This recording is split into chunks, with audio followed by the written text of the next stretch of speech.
Coming in, I want to bring in Democratic Congresswoman from Michigan, Debbie Dingell. Is Amy right, Congresswoman?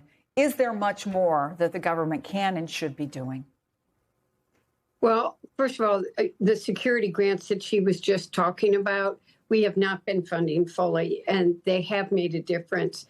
Unfortunately, synagogues have to have that kind of security. Jewish federations, they are a target. Anti-Semitism is real. But people in this country should be able to go to any place of worship and feel safe. And Michigan also this year suffered another terrible incident. We've had two other incidences just in Michigan this year at places of faith, the Mormon Temple, which was horrific, and then at a Christian church where a car was driven into it. It is a responsibility of all of us. I do have responsibility as a government elected official, but we as communities have to be standing up to hatred, period. We have to not be afraid to speak up and speak out. The fact of the matter is we are normalizing political violence, and we are normalizing hate rhetoric, hate in so many different ways. And we have all got to speak up. If you cannot go to a place of worship and practice freely, this is where you go to be able to find comfort, to find compassion, empathy, practice charity. When you're worried that something could happen to you every moment, this is not a place where you're going to find peace. These increased security threats, Congresswoman, come at a time when the Department of Homeland Security is not funded and the secretary is on her way out. As you know, DHS was created in the wake of war, and here we are now in another one.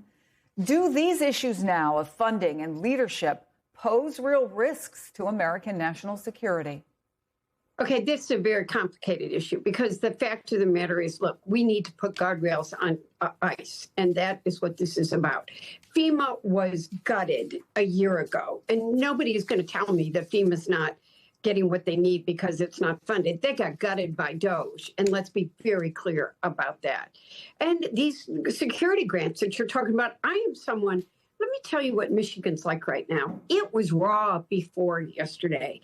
We have two communities that are targeted, and it's been very raw on both just by my own colleagues on Muslims this week, the hatred that they have no place that they belong. I go to the synagogues. These people are my friends of community. What happened yesterday and how it happened has people living in total, absolute fear. But funding DHS isn't going to get at what needs to help address these issues. And if I felt like they're really, the TSA is something different. I've introduced legislation multiple times trying to keep TSA from being a ping pong ball. But when I meet with those TSA officers, which I do regularly, they say to me, do not let anyone think that these politics, which they don't like and they hate, will keep us from keeping you safe. Congresswoman Debbie Dingell, our thoughts are with so many people in Virginia and Michigan today. It's got to stop. Thank you so much for taking the time. Got to stop. Don't forget those words. It's got to stop.